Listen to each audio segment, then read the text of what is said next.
Afternoon.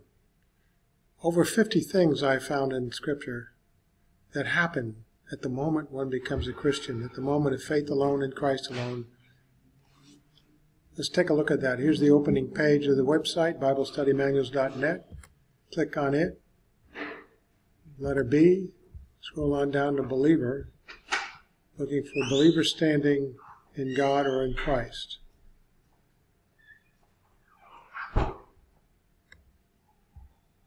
Believer standing with God. I entitled it Believer Standing in Christ. I'm at the table of contents. So we can go to the introduction here and read a little bit. Romans 5, 1-2.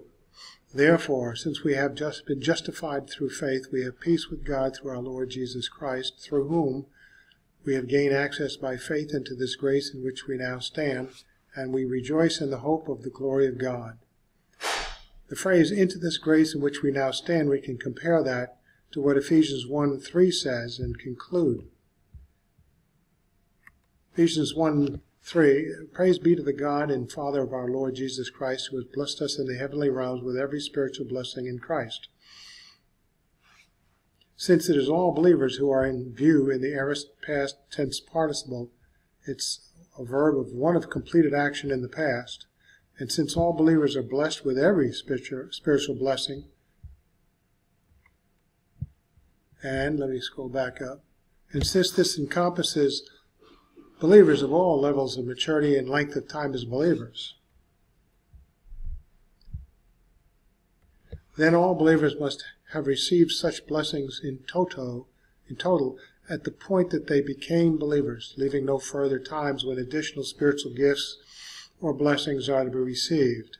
Thus it remains for the believer to grow in spiritual maturity, more specifically in the utilization of the particular spiritual blessings that God has bestowed upon him at the point of conversion. There is a plethora of things that make up the grace in which the believer now stands. The believer has been blessed in the heavenly realms with every spiritual blessing in Christ, not the least of which are the following. And there are over 50. First one, the believer is eternally at peace with God, no longer under his wrath, and he is provided with the capacity to experience the peace of God. Romans 5:1 says this. You can read this at your leisure. A couple of statements here. The believer is eternally at peace with God, no longer under his wrath. That means it is one who, in view, has been justified through faith and has eternal peace with God, which position is dependent upon God alone. Good to know. And on the other hand, experiential, moment-to-moment peace with God in the temporal life is dependent upon the believer's actions, but doesn't change his eternal peace standing with God unto eternal life.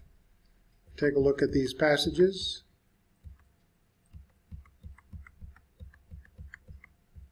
That verify this.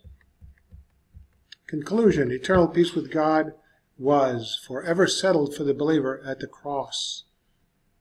And then when he became a believer, it's done forever. On the other hand, experiential peace depends upon the believer's obedience to God's word. That temporal peace, moment to moment, until his temporal life is over, depends upon the believer's cooperation and obedience to God's word, which includes confession and moving on and studying Scripture. Let's move on down to point 2. The believer has God's permanent redemption, his forgiveness of sins. If you have a detailed study you can click on and go over that, discovering everything about the redemption word in the Bible.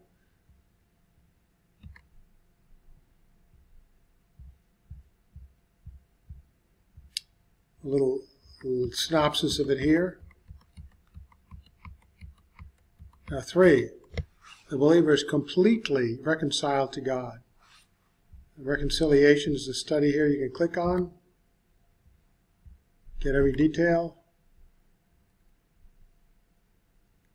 We have some points here made by a number of the verses that verify that he's completely reconciled. Point 4. The believer is completely forgiven of all of his sins forever relative to eternal life. You look at the fact that the sins of the whole world, believer and unbelievers alike, past, present, and future, have been totally paid for by Jesus Christ at the cross.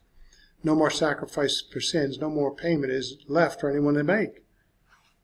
We have passages there, 1 John 2:2, Hebrews 7:27, and so on. So, the believer has been personally forgiven of all sins, past, present, and future, at the point of faith alone in Christ alone. You click on that. Forgiveness unto eternal life. It's a great study about what forgiveness is. The point when a person becomes a believer. Sins are paid for. When you believe, you become forgiven. I have Acts 10:43, Ephesians 1:7, 4:32. Corroborate all of this. Ephesians 1:13-14. So forgiveness of sins means forgiveness of the individual himself. His intrinsic sinful nature is forgiven. Now, point 5. The believer has been permanently joined to Christ by a Holy Spirit baptism as part of his body. So the born-again believer is immediately and forever joined to the Lord Jesus Christ, a part of Christ's body, through the baptism of the Holy Spirit. We have a number of passages that support that. It's different from water baptism. This is an actual baptism, the indwelling of the Holy Spirit. Point 6. The believer is not under law, but under grace. Thereby he has a new freedom in Christ. Christ is the end of the law, works salvation. A number of passages support this. So the believer does not have to keep any set of rules to live by in order to receive or maintain eternal life. How often has that been maintained? You have to persevere in the faith. No? Be nice if you did. You got rewards in heaven. But your eternal salvation is secure at the moment of faith alone in Christ alone. That's your standing in God. The believer has been born, point 7, into the family of God as a child of God. All believers are sons of God. You can't get unfamilied or unchilded. While God is Father of all men, not all men are children of God in the sense of being born again into the family of God. Believers were predestined to be adopted as God's sons through Jesus Christ. Therefore, that's the standing forever. One is born of God from above in the spiritual realm through the action of God the Holy Spirit.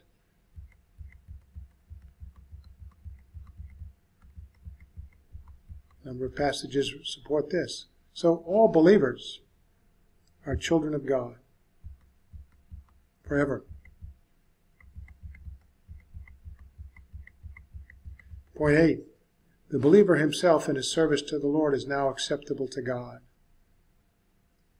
1 Corinthians 6:9-11, Ephesians 5:25-27, and a number of other passages. Point 9. The believer is justified, declared absolutely righteous in God's sight, having been accounted by God as having the righteousness of Jesus Christ, his Son, when that individual trusted in God's plan of salvation through faith alone, in his Son, Jesus Christ alone. Romans 3:21-22, excellent.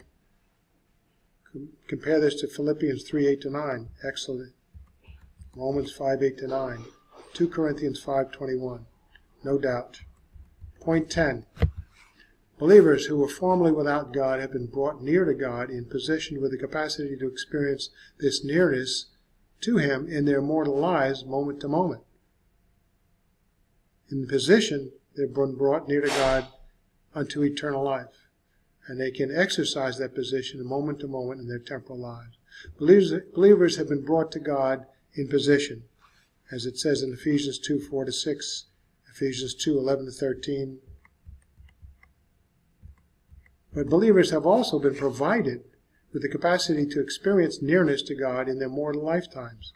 Hebrews 10:19-24. Point 11. The believer stands delivered from darkness. permanently delivered from the consequences of sin relative to his own eternal destiny, potentially delivered from the ruling power of darkness in his daily walk, and potentially delivered from the darkness of being blinded to the understanding of truths from God's Word. It takes an effort of the believer to do these things to overcome the darkness which attacks the believer moment to moment from within himself in his sin nature and from without in the world and the devil. So the believer stands permanently delivered from darkness, the consequences of sin relative to his eternal destiny. We see this in Colossians 1:13-14. And other passages, even going into the Hebrew Bible, and Ephesians 5:8-11. So the believer has been potentially delivered from the ruling power of darkness in his daily walk. And here are a number of passages that provide that information. And the believer has been delivered from the darkness of being blinded to the understanding of truth from God's Word. 2 Cor 4:3-7 and 1 Cor 2:6-16. Believers are seated, number 12, in heaven on display as examples of God's incomparable grace. So that's an eternal standing, permanent. Nothing to be lost here. Ephesians 2:4-6, and before that of Colossians 1:13. These are permanent standings. 13, believers are God's possession, permanently.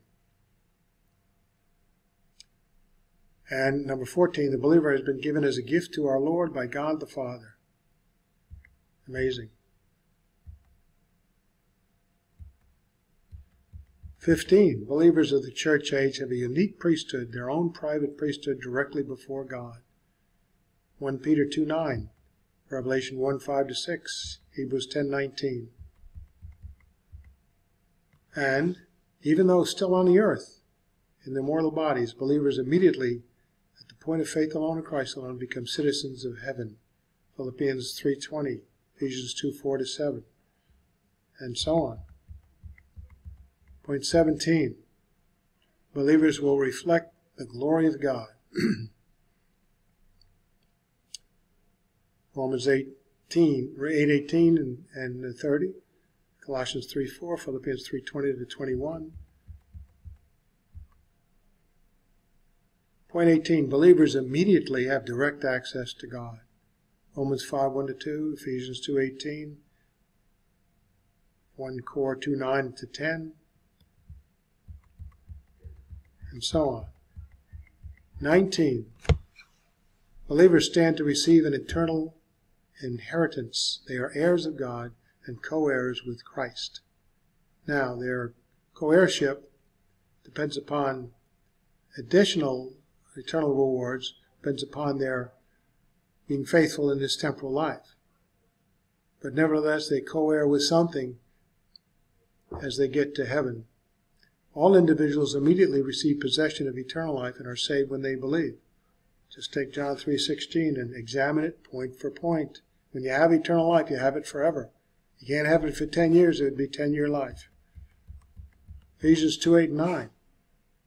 For by grace you have been saved, perfect tense, at the point of faith, with ongoing present results forever. It's a double verb. You have been saved, being saved. It's emphatic by Paul that you have eternal life, salvation, forever. You can read that about it here. All believers have inherited eternal life no matter what. That's a hard thing for some people to accept. Eternal security, when you go to there, it's dozens of points to verify the fact that your position and your standing before God is eternally secure and you have complete assurance throughout your life. Even in your darkest days, God is there. His Word is there. You can move away. My pastor used to say, some people may go kicking and screaming into heaven, but that's their fate because they believed earlier on and they just fell away so far that maybe they don't even know that they are saved, and they'll be completely surprised when they get there. 1 Peter 1:3-9. Ephesians 1:13-14, a guarantee of your eternal inheritance. Hebrews 1:14, 9, 14 to 15. So